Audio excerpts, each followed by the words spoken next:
just in the interest of time, we're going to move quickly to the second part of our session, which focuses on the Saskatchewan River Delta. Our coordinator for this session is Gary Carrier, who operates a hunting and fishing lodge called Mystic Lodge in the Saskatchewan River Delta near Cumberland House. Gary's been supporting scientific investigations in the Delta for more than 35 years, documenting changes to flows, sedimentation, and impacts on animals in the Swampy Cree territories. His passion for the Delta has been expressed in several documentary films and publications. I understand Gary, Tim, and his daughter Nadina are all together in one camera. So I'm going to stop and just turn you over to Gary to get us going in this next session. So Gary, over to you. Well, thank you very much for the opportunity for us to be a part of this important endeavor. And I'm just so thankful that we are connecting it, like, and realizing that the situation that I guess we're in with the water quality, like, and it's so important that we start finding ways to try and be better stewards towards this very important for not only for human life, but all the wildlife that's out there that don't have the privilege to treat this water before they drink it. And we've come to realize that every living creature out there serves a purpose, and we need to be more important, to be more careful how we move forward from here on, because it doesn't look very bright if we can't start correcting some of the wrongs that's been done before us, but we need to partner up and try and figure out ways to better our future for the future, for the future of our kids and plus our wildlife in our Delta for sure. That's of course we want to look after our backyard, but it's impacted from upstream from us, like from Alberta all the way down, like, and people need to know how we impact each other upstream, especially upstream users, and of course there's community downstream from us too, like how we impact them, and we need to be more connected as one, I guess, like in this matter. I'll give it to my daughter now, I guess, to see what she wants to say. Thank you, everybody, for the invitation to join you guys today. Today, I think what our plight has been over this last while has been basically to bring the Delta, to show light on it. A lot of people don't know about the Saskatchewan River Delta, it being the largest freshwater inland delta in North America, second largest in the world. So we have a very vast ecosystem here that plays a huge role in so many aspects of, wildlife. So just trying to shine light on it. And we've been doing that for a long time. Me, not as long as my father has been. I've kind of learned from my father. He's been doing it for over 30 years. I think that now we're slowly getting the word out to more people, and which is great because it's bringing in research. It's bringing in a lot of people that want to help us get that out there. And like my father said, it's not just what's happening right here in the Delta. A lot of the effects are from what's happening upstream. So just to give the people that don't know or just want to learn a little bit more than what we're saying, we'd like to share a video with you. Just one moment, just going to do a screen share here.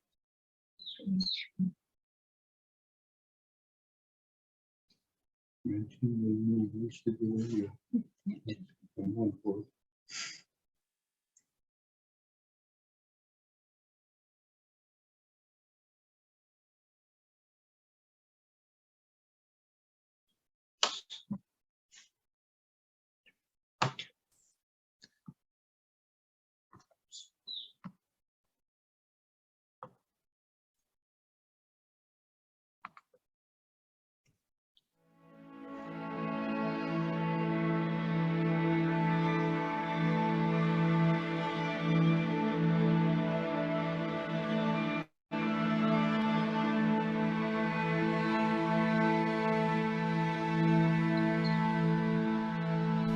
Delta for me is the connection to our people, the connection to our culture.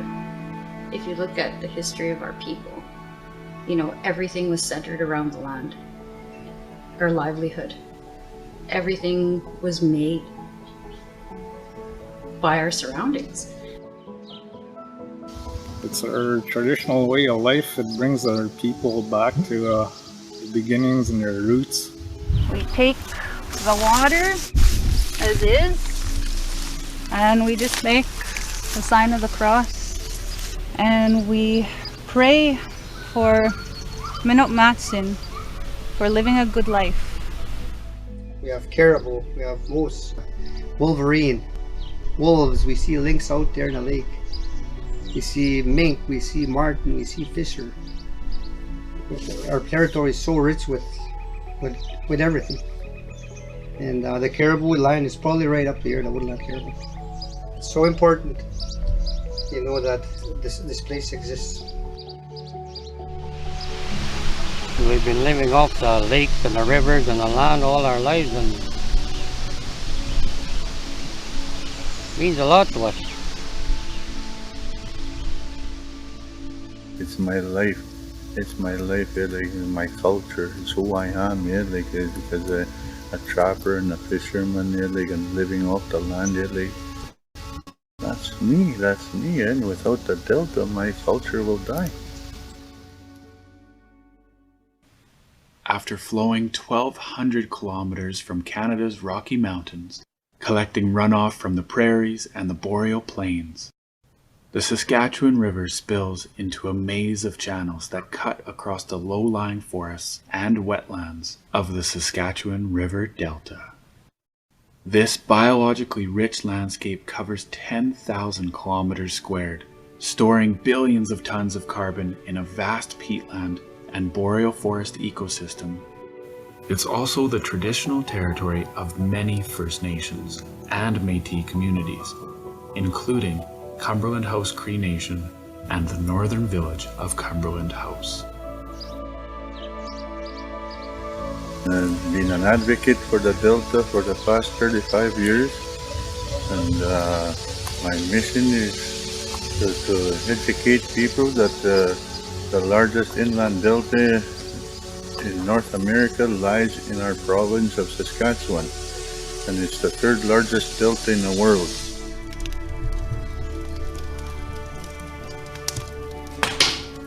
Being out there on the land, it brought families together. It had that connection of culture. And with the slowly diminishing of our delta, you know, there's that disconnect between families going out there and experiencing the delta the way they used to. I spent a lot of time out in the land with my grandparents. Always went out to the trap line, hunting, fishing, always living off the land. Basically, most of our food source was off the land and in the water. There was hardly times where I grew up with processed foods. The biggest change I've seen so far is mostly decline in habitat and wildlife and fish. The river's purpose is to carry nutrients to replenish wetlands. And ever since that they put the dams on the river system, that really impacted the delta big time, because they trapped the nutrients in these reservoirs. Fish can't come in a lake when it's only 2 feet deep. They're not gonna go there.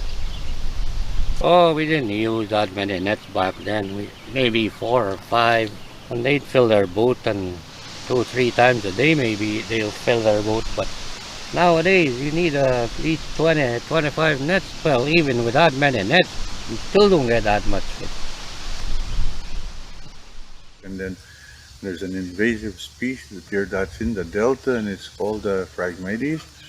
It's a tall grass, and it chokes up all the other plant life, and it's really impacted the food supply for the wildlife in the delta. Because we've never considered impacts to the delta in a lot of the things we've done on the Saskatchewan River system, installed dams, there's been irrigation projects, proposed irrigation projects, changes in agricultural practices. All of those have had incremental impacts on the delta, and that's accumulated over time. It's the one place where we just see such a high level of biodiversity, and it just plays such an important role in Canada's wilderness. In any other country, it would have been protected decades ago. As of 2018, researchers with Ducks Unlimited have banded 61,000 waterfowl in the Saskatchewan River Delta. Of these, over 9,000 have been recovered, and their locations mapped across North and South America. Taking it a step further, researchers with the University of Saskatchewan were able to identify the origin of natal and freshly molted feathers using isotope assessments from feathers collected by hunters in the delta during the fall migration. These results are clear. Millions of birds from every corner of the continent stop at the Saskatchewan River Delta during their spring and fall migrations.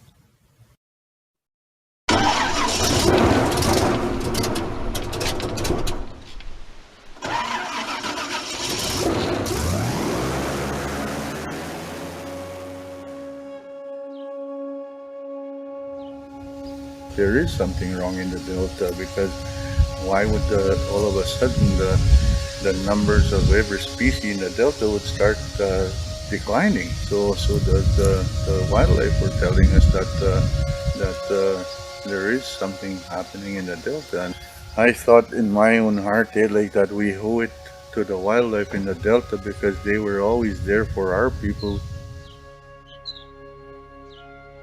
Listening to my father for over 30 years, he always talked about, read what it says in the Bible. God says, be good stewards. Be good stewards of this land. And that's something that he always stresses to us. Be good stewards. And everybody can go out there and try and make, the world and make changes in the world and everything, but start at home. That's what he said. This is your home. This is where you come from. This is where you start.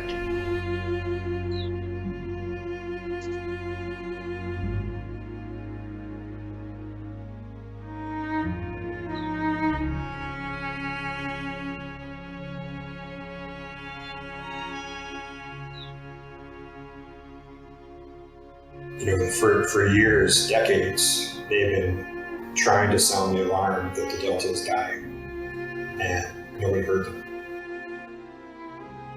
Because the delta is so important, we all end up paying a bit of a price, but none more than the people that live there, that have evolved with that place and rely on that for their day-to-day life.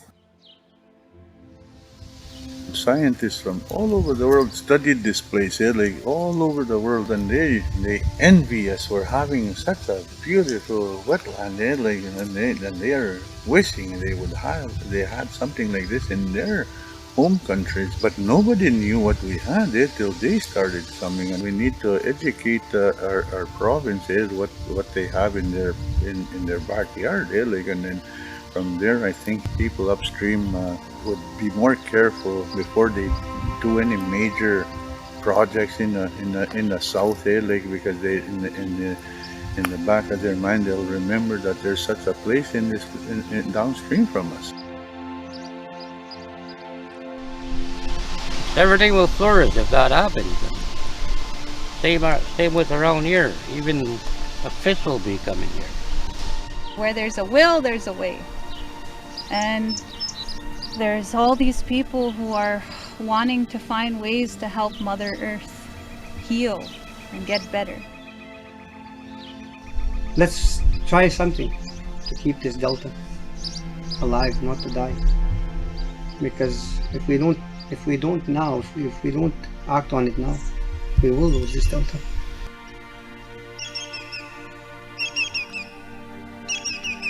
I'm very glad that the First Nations always stuck to their guns and always wanting to make this place better and protect it. Protection is key. Because you see this beautiful landscape out here that not just our province, but our country doesn't know about, you know, and we need to shine a light on it, because, you know, having such a diverse ecosystem here, but yet no protection, no management plan, you know, nothing set there. And I just see that the potential to not only just to maintain, but potentially restore and have that. And not just coming from a political body, but from the people ourselves, from the people of the community that know this land, you know, like the back of their hands. And that would be a big victory for me, is to see our own people being stewards, managing this area, not just bringing our own traditional knowledge into it, but, you know, in conjunction with Western science. So that's what keeps me going, is that we have a lot of people on board, and there are a lot of people that are working tirelessly.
I was just in tears watching that.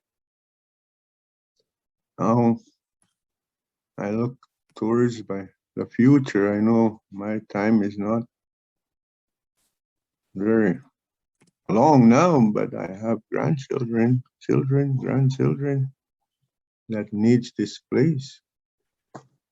And how it not only affects our people, like we've seen on the video, the birds that migrate through this delta and come and nest here. Then, according to Fish and Wildlife and Ducks Unlimited, this is the largest nesting grounds in North America for all species of birds. And how they serve a purpose here. Like I know they come and nest here, but during the migration, along the way, they're doing their purpose. And it's not only First Nations territories that they do their purpose. It's all across North America, South America. It's said on the video, and how it affects every race. And if we don't, I guess, be more serious of the importance of every species of wildlife in this planet, I guess I'll say, how it's going to impact the human race.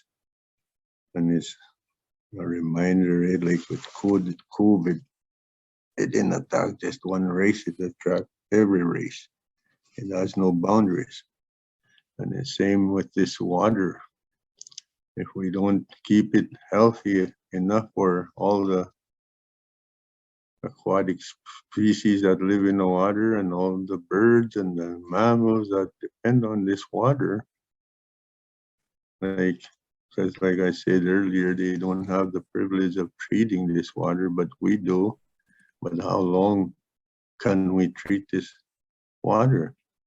It's always chemicals, chemicals, chemicals, even to the point that our drinking water needs chemicals before we can consume it.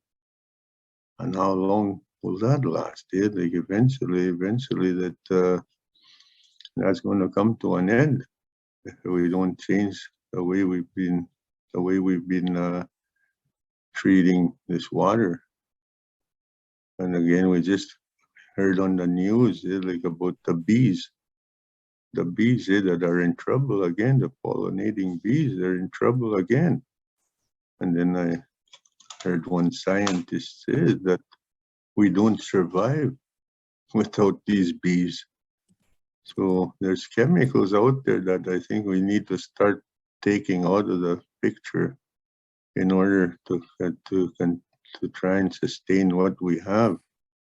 And of course, if we can identify these chemicals that are more damaging than others, I think it will prolong the future that way. And but I'm thankful that today we're all more and more communities in this country are coming together and trying to build a team to try and solve some of these problems that man has created. And I just wish that the Lord would guide us in this area, because He instructed us to be good stewards of this land. And if we're not, we're all doomed. I'll say every last race in this country, we're all in trouble. It's not about just indigenous people. I know we have our knowledge and we have our perspective, I guess, and how we would try and we're willing to work with scientists. We have good partners from the U of S that's helped us a lot in many ways. Yeah, like that we probably wouldn't be in this Zoom meeting today if it wasn't for U of S. I think I can say that without a doubt. And I'm thankful for our friends. Yeah, like now today they're like family, like they're not strangers to us. Yeah, like, and of course there's a history of that we all know about it, like, and to try and regain trust from each other is a challenge itself, because we've been wrong so many times and hurt but we are coming along real well and building this relationship, and we're realizing we're all in it together, because it's not just the Aboriginal people that are going to be impacted. It's the white race, and every race that lives in this country will be impacted. So we have no choice but to start working together and put our brains together, and hopefully we can somehow find out some of the I guess the solutions, what we need to do, and hopefully by working together we can do great things for our future. I'll let my daughter speak a little bit. I don't want to take up all the time.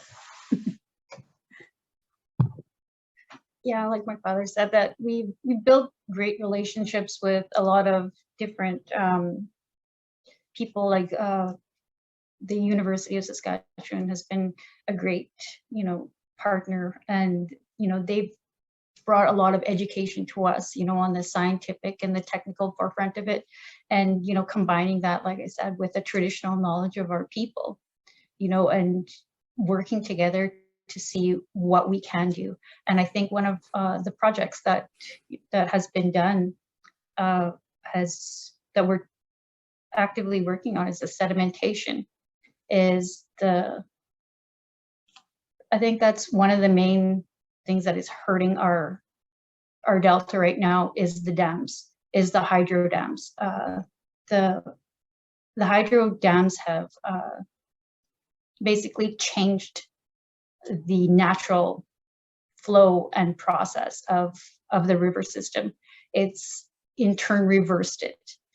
So when we're looking to see the natural floods happening, that's not happening.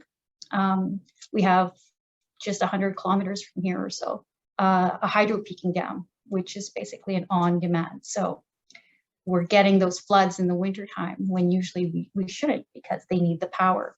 So when you change an ecosystem and to a 180, everything there has to adapt. So we have all of the wildlife and the people that live in this territory here need to adapt. And we're seeing a decline in so many, species that have been here. Our people, we're the oldest community in Western Canada. Well, I guess colonized community in Western Canada. So a big part of our community was the fur trade. And there's such a drastic decline in the amount of species that were trapped at that time. Even just in my short lifetime, I've seen the huge decline in it. So I think it's trying to find ways and reach out and working with different, government plays a huge part in the regulation on what we see coming down here. So I think it's getting the word out and trying to build those partnerships as well. But like I said, U of S has been a huge help to us. And I think it's lately with the First Nations and the Indigenous community here, we're at that point where it's like we're realizing our voice as well. And it's a matter of using that voice and not just, how could I put this? We don't have there's not a lot of people here don't have the scientific background and everything, but that traditional Indigenous knowledge that we have of this area is priceless. So keeping that knowledge and retaining that knowledge for generations is what we're working on. I just finished watching the session before, and it was awesome to see that how they're capturing that, and making that available for all people, for the people in the community, that recording of everything. And I think that's a path that we're on right now, is trying to get all of that together. I think we've waved our flags and we've shouted from the rooftops as much as we can to try and get this place some attention. And I think now that we have that, it's a matter of working together and making those partnerships to do something about it. So back to my dad. All right, I guess any questions from the audience, they will try and answer them. But I think other than that, I think we're pretty much done on our part here. But if there's any questions, we'll try and answer them. Gary, I don't mean to interrupt, but I just want to remind everybody that if you have questions, use the chat function, which you find under the more icon on the top right. And you can just send your questions in, and then we'll see what we can do to answer them. I think Tim is there. Maybe we can get him to just to monitor the chat, see if any questions come in. Thanks.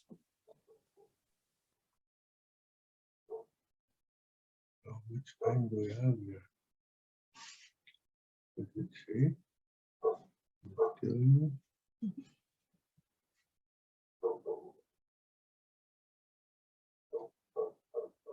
Do you want to say something?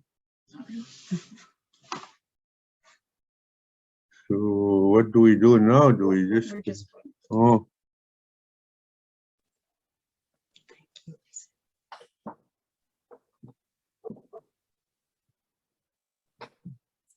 Well, I'm not seeing any questions coming in, Gary. We're not quite to the end of our time, but you know, if people don't know, I see there's something there now. Do you have any There's some from suggestions for Nancy. We have a question. Do you have any suggestions Yeah, for researchers? Do you guys want to try and answer that? I don't know. Like I said, like I know even myself when I go to another indigenous community, I'm kind of leery what to expect and what not. Like, and I just say that don't be afraid to come to our communities and just start talking to the people in the community, because they welcome, they're welcoming, and we want to work with together with whoever wants to work with us. Like, and then just I know we all have a past. Like I said, it's not just indigenous; it's everybody. Everybody has a past, and how our ancestors have, I guess, done some damage in that area. But we can't allow that to keep us from at least taking a chance to talk with each other, and hopefully from there relationships will build. That's the only suggestion I have. Don't be afraid to knock on my door. I think another thing too is going in with an open mind. I think going in listening. I think that, you know, with the traumas and everything that the Indigenous communities have faced for years, you know, and I'll speak that about our community too. We were very, you know, standoffish, almost in a way, like skeptical. I won't say standoffish, I'll say skeptical when it comes to a lot of things like this. And it's just listening to the people's concerns, having that open mind to be able to listen first. I think that's a huge step. Let me see here. Have you found people in the hydropower sector willing to engage? Definitely, we're building a team now. Like we didn't bring our bows and arrows to try and connect with outside people. We brought our hearts and concerns, and then we told them our stories, and then now they're totally engaged with us. They want to help us to try and preserve this delta. Oh boy, things are looking very, very good for the delta, because I know we have a long ways to go, but there's walls being torn down, and we're starting to move forward in positive ways, like, and building relationships. Yeah, it's so awesome for the delta.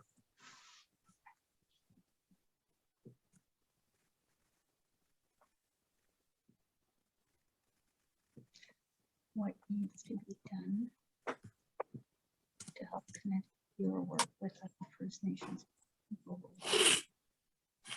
I'll let you answer that. You're a First Nation employee, not me. What needs to be done to help connect your work with other First Nations or global water futures? I think just like this, you know, just absolutely forums like this.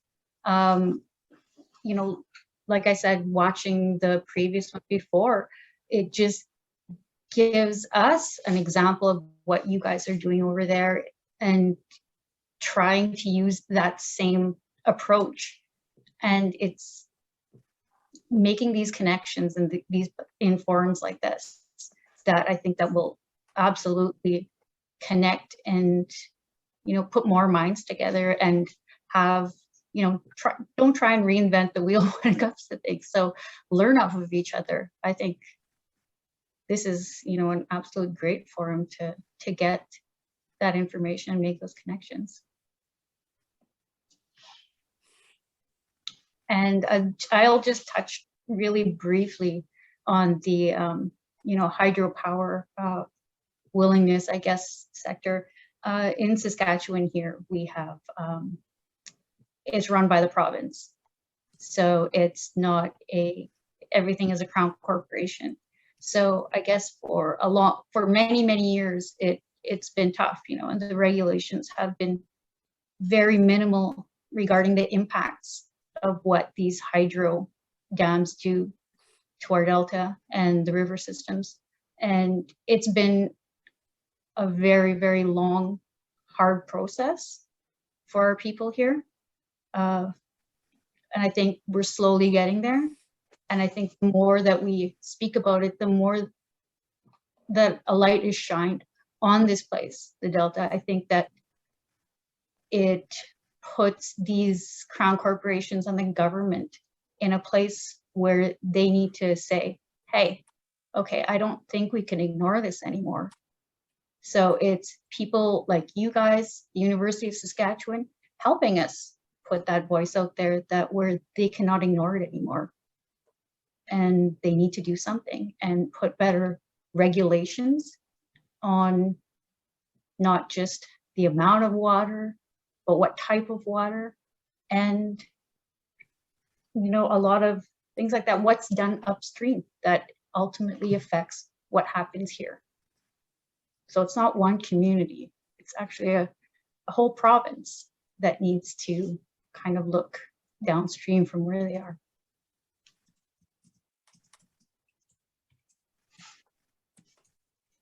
Any other questions?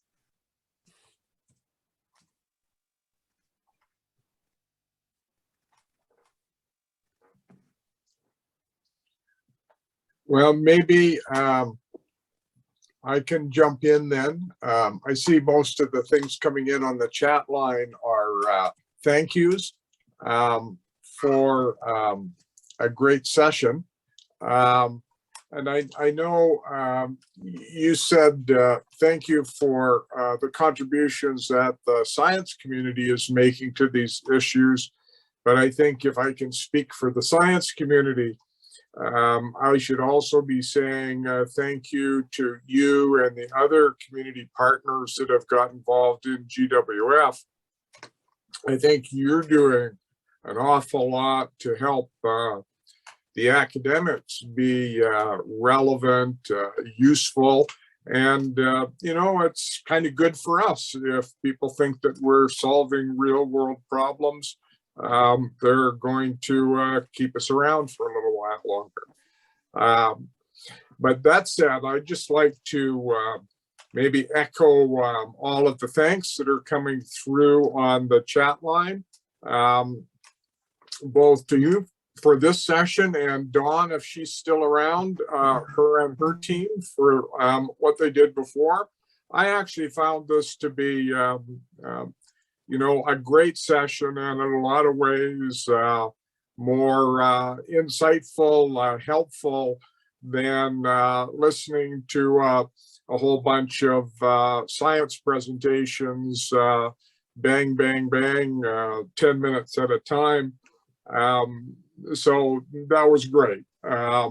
We've managed to stay sort of on schedule, which was something I was a little worried about as chair coming in. We've drawn a great audience. You've got a lot of people coming in to listen and participate. And it's always kind of nice to see that the numbers went up during the session and they didn't go down. So people weren't checking in and decided to go watch TV instead. There were calling their friends and getting others to come in, because I think they found it very helpful. So with that, just a big thank you to everybody, the audience for coming in, the presenters and their teams for all the work that and time you put in to make this happen. There's in the schedule right now, we've got it's called a 30-minute break, but through till 1:45 local time, Saskatchewan time. And then we've got a couple of sessions this afternoon on water governance in a changing future, and also on the Canada Water Agency. So I would invite everybody to come on back a little at 1:45 and take in the sessions in the afternoon. So with that, I'll just say goodbye to everybody, and thanks once again. I think we had a great session today. Bye-bye. Thank you, Lawrence. Thank you, Tim and daughter. Thanks, everyone. Hey, Tim. Thank you.